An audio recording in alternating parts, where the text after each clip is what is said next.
Some of the most reliable power stations that I have tested have been from Bluetti. Today, we're taking a look at this. This is the EB70S 800-watt power station, and we're including this enormous 200-watt fold-up solar panel from them too. So let's check it out.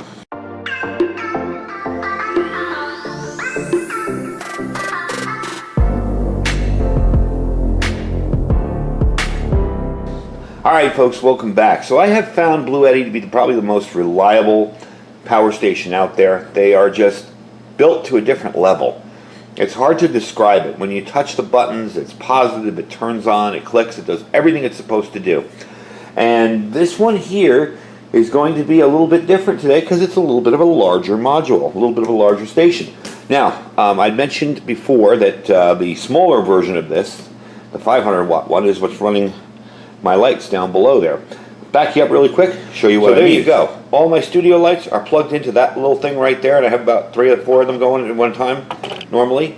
So let's bring it back up on the table here. So you can see I definitely have faith in the company. I was using little power banks before this, and they'd run out halfway through videos. It would be really annoying. So I'm definitely enjoying using the smaller unit, and we're definitely going to give this one a run for its money today. This is the Bluetti EB70S. It's an upgraded 800-watt power station. We're also going to be testing out Bluetti's PV200 solar panel. Okay, we're going to test this with a few high-drain devices in the 800-watt range. I don't want to go too nuts. Obviously, this isn't going to run your microwaves, maybe some smaller ones, but not mine. Mine draws about 1,700 watts.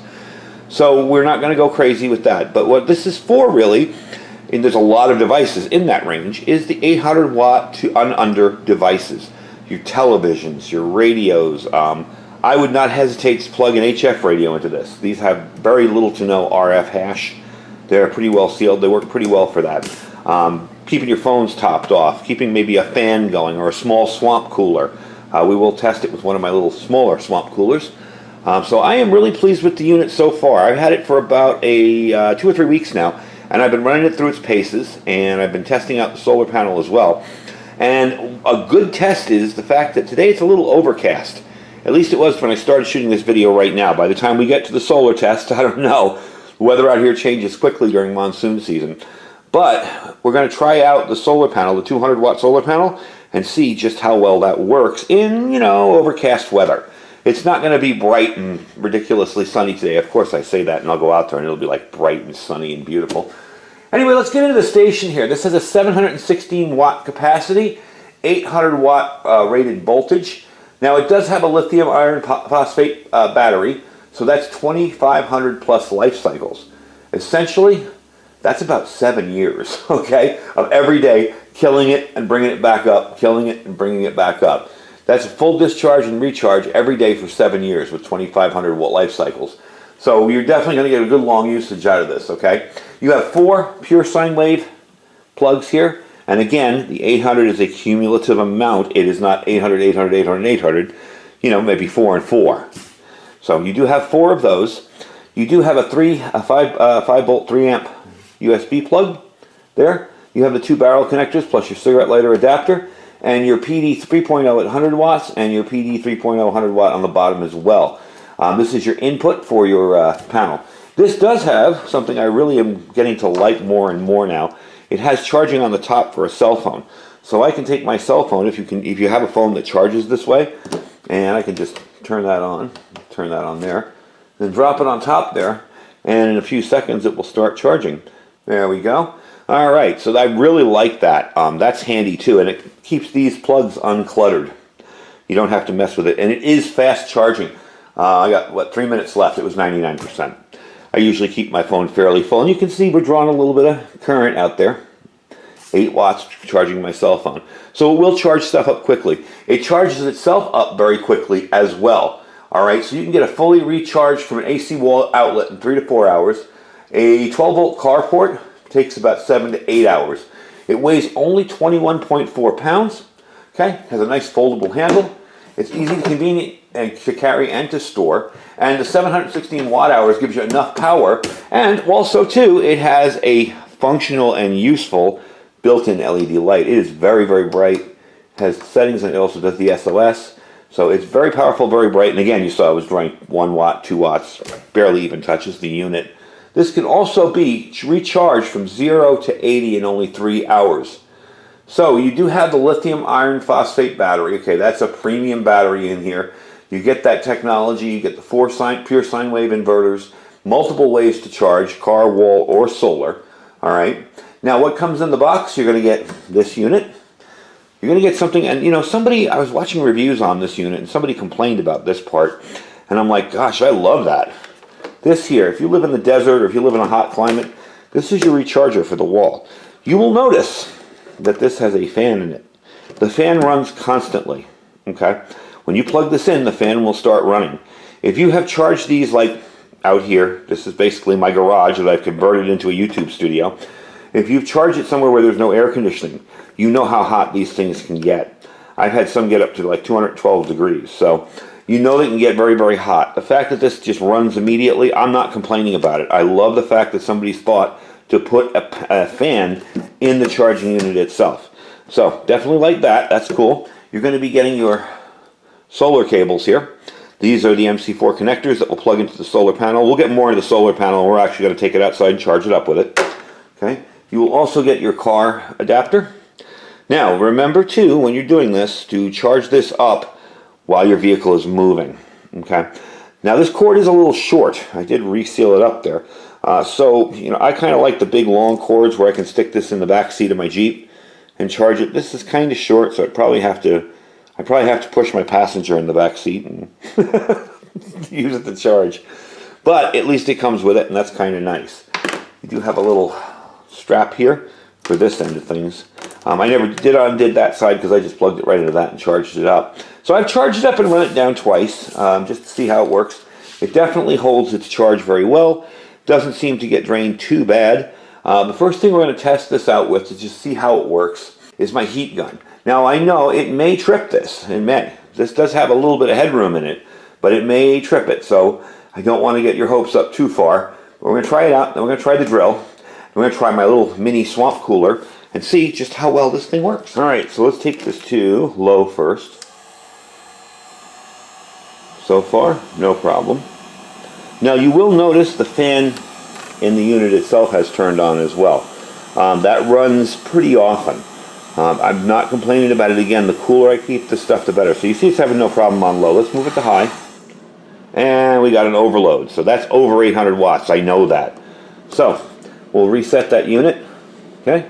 And we'll just leave it on low for the future. Whoop, I overloaded it again. We'll reset that and we'll leave it on low in the future. As you can tell, you know, you're really not going to go crazy with something like this on low. More than enough heat to do anything you got to do. So we know that won't do it on high, and I know this goes over 800 watts on high, so no worries about that. Let's move on to the next thing we want to test in this. All right, so I'm going to get that display on. It does automatically time out. I wish there was a way to extend that. I haven't found it yet in the manual. We got the drill. I know the drill will be fine. I'm pretty sure that'll be fine. Okay.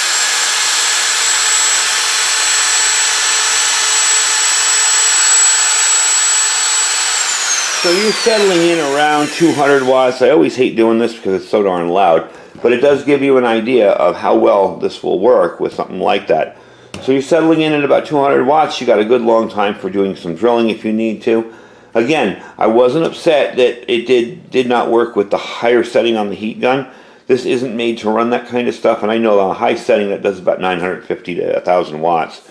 So not worried about that at all. I just wanted to see how much headroom was in it to let it bump up a little bit. So next up, we're going to try our little mini swamp cooler with it and show you how little it draws and how well it will work with something like this. All right, so I got that set up. It's ready to go. Again, I'm going to turn on the thing so you can see the draw.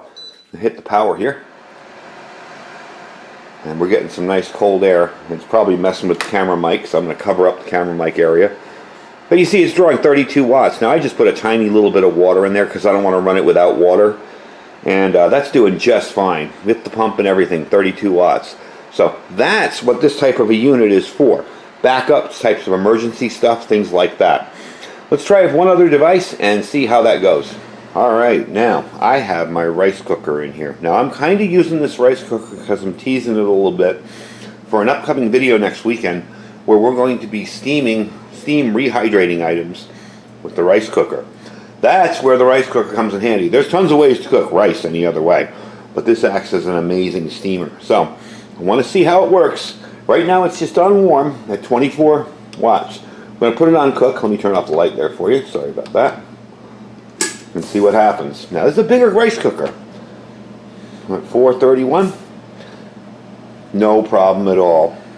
I was kind of worried because I know this has a heating element in it, and heating elements draw a lot, like your coffee makers, your Keurig machines. Those will kill out anything over, not under over 1,000 watts.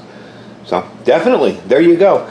You're going to get about a couple hours of runtime on that to make rice or to steam your dehydrated stuff. We'll get into that more next weekend, but I just wanted to show it to you and give you some idea of what we're doing. Let me pop that back on for you.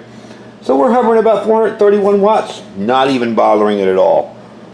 Alright, so now that we've run it down, it's at 80%, we're going to talk about recharging it, and I'm going to show you the wall charger as well as the solar panel, and I'll give you some information on that solar panel. Alright, here we go. We're ready to charge this with wall power. Now, I'm going to show you this little charger unit here, and why I like the fact that the fan is running. Now, if you're like one of those purists that wants to put every possible last drop of power in there, you're going to complain about that and the fan running while it charges. If not, I wouldn't worry about it. So let's plug it in. You hear it running. Fan is running there, if you can hear it over my heat pump. And now we are charging up. Now it's not showing me input watts yet. There we go, 166. But you'll see the battery moving up and down, 189. And you'll see this red light on here. And that red light will turn green once it's fully charged. It will shut off and stop running. So that's as easy as that. You can plug that in within a couple hours, where you can go from 0 to 80%. And like I said, with the lithium iron phosphate battery in here, you're going to get 2,300 recharges, okay? That's just insane. I'm sorry, 2,500. And as I mentioned before, that is a full charge and discharge every day for 7 years. Really can't complain. I think you're getting your money's worth out of it. So let's move on to the solar panel now. I want to talk a little bit about the solar panel first before we take it outside, plug it in, and let you know about the deal that they're having with the two of them, where you can save $75 for buying them as a bundle. So I wanted to show you this in the sunlight here. We're not putting it out yet, but I wanted to show you this. It's a little easier to show you the size of this thing in a screen here like this.